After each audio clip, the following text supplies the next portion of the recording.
அன்பானவர்களுக்கு கரூர்பா நல்லமுத்துவின் பணிவான வணக்கம். இன்றைக்கெல்லாம் பல காதலர்களுக்கு காதல் ஒரு பொழுதுபோக்காக நகைச்சுவையாக ஆயிடுச்சுங்க. ஒரு நண்பனை பார்த்தான். அவன் சோகமாக இருக்கவும், ஏன்டா சோகமாக இருக்குன்னு கேட்டான். அதுக்கு அவன் சொன்னான், என் காதல் கைகூடலடா அப்படின்னு சொன்னான். உடனே இவன் சொன்னான், சென்மச்சனி விட்டுருச்சுன்னு என்னடா அப்படின்னானா. அதுக்கு அவன் சொன்னானா, உனக்கு காதல் கைகூடிச்சு, நீ மகிழ்ச்சியாக இருக்கிற அப்படின்னானா. அதுக்கு அவன் சொன்னானா, இப்போ தாண்டா எனக்கு சரி பிடிச்சிருக்குன்னானா. பார்த்தீங்களா, இப்படியெல்லாம் இளைஞர்களுக்கு மத்தியில் பேசிக்குவாங்க. ஒருவருக்கு காதல் கைகூடலனா வருத்தம், ஒருவருக்கு காதல் கை கூடிடுச்சுன்னா வருத்தம். இப்படியெல்லாம் இன்றைய காதல் நிலை போயிட்டுருக்குங்க. ஒரு வீட்டுக்கு வந்துங்க பொண்ணு பார்க்க ஒரு மாப்பிள்ளை வீட்டார் போயிருந்தார்.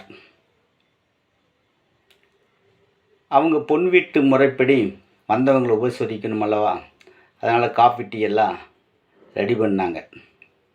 உடனே மாப்பிள்ளை வீட்டார் பக்கம் வந்து ஒரு நபர், எங்களுக்கு பெண் பிடிச்சிருந்தா தாங்க நாங்கள் டீ காஃபியெல்லாம் சாப்பிடுவோம், கை நனைப்போம் அப்படின்னு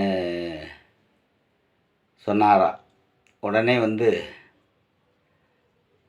அந்த பெண் வீட்டு பக்கம் வந்து, பெண்ணு பிடிச்சிருந்தா தாங்க நாங்கள் கை நனைக்க தண்ணியே தருவோம் அப்படின்னு சொன்னாங்களாம். இப்படியெல்லாம் பேச்சுக்கு பேச்சு வருமுங்க.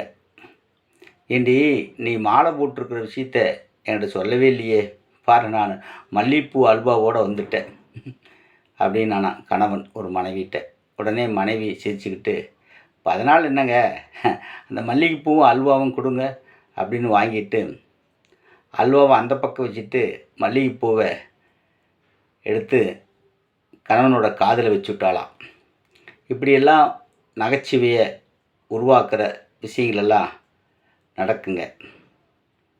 ஏம்மா, உங்கள் வீட்டுக்காரர் எதுகை மோனையோட குரட்டை ஓடுறதா சொல்கிறியே, அப்படி இப்படிமா ஓடுறாரு அப்படின்னு ஒரு பெண்ணை பார்த்து இன்னொரு பெண்ணு கேட்டாலாம். உடனே அந்த பெண்ணு சொன்னாலா,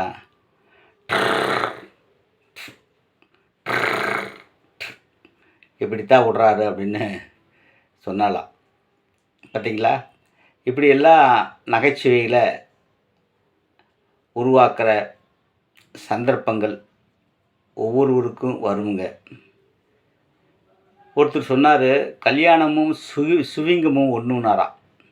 இன்னொருத்தர் கேட்டாராம், அது எப்படி கல்யாணமும் சுவிங்கமும் ஒன்றுன்னு. ஆரம்பத்தில் நல்லா சுவையாக டேஸ்ட்டாக இருக்குது, அப்புறம் மெல்ல மெல்ல சவ்வுன்னு இழுக்கு, அதில் என்ன ருசி இருக்க போகுது அப்படின்னாராம். இப்படியெல்லாம் கல்யாண பந்தத்தையும் காதலுடைய பந்தத்தையும் வாழ்க்கை முறையில் நகைச்சுவையாக எடுத்து பல்வேறு விதமாக பரிமாறிக்கிறது உண்டுங்க. அதில் ஒரு மகிழ்ச்சி இருக்குது. ஆம் சொந்தங்களே, இந்த மாதிரி சின்ன சின்ன நகைச்சுவைகளை நாமும் வாழ்வில் கடைப்பிடிச்சு நல்லதொரு இல்லறத்தை அமைச்சு வாழலாங்க. ஆம் சொந்தங்களே, இந்த மாதிரி நல்ல விஷயங்களை தெரிந்து கொள்ள தொடர்ந்து விண்ணொலி சேனலை பாருங்கள், சப்ஸ்கிரைப் செய்து கொள்ளுங்கள், லைக் பண்ணுங்கள், ஷேர் பண்ணுங்கள், தொடர்ந்து கமெண்ட் பாக்ஸில் பதிவிடுங்க. நன்றி.